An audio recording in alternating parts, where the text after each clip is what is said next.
এটা হচ্ছে জিদ্দা বাপ শরীফ। বাপ শরীফের অবস্থা দেখেন।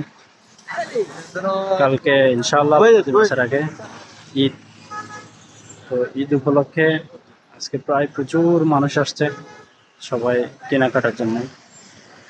এটা কিন্তু মূলত হচ্ছে জুমলা মার্কেট, কিন্তু এখানকার মানুষ সবাই আপনার আজকে পিস কেনার জন্য অনেক মানুষ দূর দূরান্ত থেকে এখানে আসছে। এদিকে তো আরো প্রচুর মানুষ দেখা যাচ্ছে। এই জায়গাটা হচ্ছে সুরতাকিদিম বলে।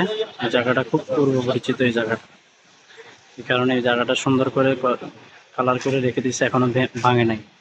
এর পাশেই মার্কেট শামসাম। আমি এখন মার্কেটের শামসামের পাশ দিয়ে যাইতেছি। দিক দিয়ে ভিতরে ঢুকলে চকবুদু নামের একটা জায়গা আছে, যেটা সৌদি আরবের প্রায় বুক বলা যায়। ঐতিহ্যবাহী কিছু জায়গা আছে, অনেক পুরানো জায়গা। এগুলো সবগুলো মূলত পুরানো, অনেক পুরানো বিল্ডিং। কিছু বিল্ডিং ভেঙে ফেলছে, কিছু বিল্ডিং এখনো জীবিত আছে।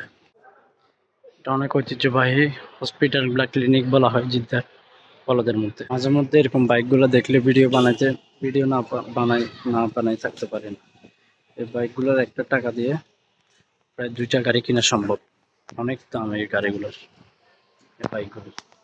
সবাই দেখেন, আমি একটু জুম করে দেখাইতেছি। অনেক ফিউচার অ্যাড করা এটাতে।